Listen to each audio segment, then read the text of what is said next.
E aí galera, tudo certo com vocês? Só alegria. Hoje a gente tá passeando aqui com a Palito. É, amigão? Vou mostrar aqui as coisas pra vocês. Meu avô saindo. Mostrar a égua.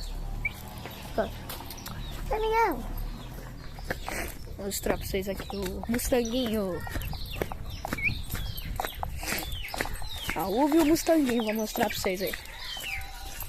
Aí, ó. Ó, Palito. Olha eles aí. Os dois aí. Tudo a pouco vai estar comendo. Sim. Eu vou mostrar. Tava continuando no banco aqui. Aí depois no próximo vídeo eu vou mostrar pra vocês também. Casinha das ferramentas. Vou mostrar pra vocês o predador. Ó, amigão, tá querendo ir não? Ó, o Paulinho só segue a gente aí, é de boa. Ali o predador. Aí, ó, galera. A gente também vai mostrar pra vocês as galinhas, essas coisas aí. Ó. Aí o predador.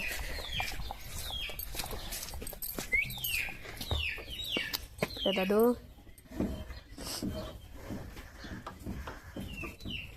Tamanho dele. 3 anos. Vou mostrar pra vocês essas galinhas ali em cima. Ó, a gente vai subir lá em cima. Lá em cima do morrão. Aí eu mostro pra vocês como é que é a vista de lá. Aí galera, estamos chegando ao bambuzal. Aí ó, como é que ele é. Pastinho, né? Deixa eu comer. Palito. Escorregou, que aqui choveu, né? Olha lá. A chuva latindo lá. Vou mostrar pra você o tornado e o alazão. É. Ó, a galinhada ali. Bora lá. E também, ó. A gente vai mostrar depois os boi. Não, os boi também tá ali, né? Ah, tá ali. Falou. Preguicinha. Ó, campinho de jogar bola. Aí, ó. Choveu aí, ó. Lago tudo. Tá cheio de escorregadinha aqui. Cheio de escorrega aí se alguém jogar. Aí, ó. Os boi lá no fundão.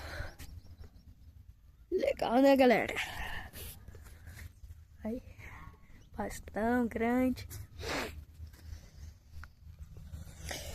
É isso, galera. Fui mostrar pra vocês aí. Valeu, falou, tchau.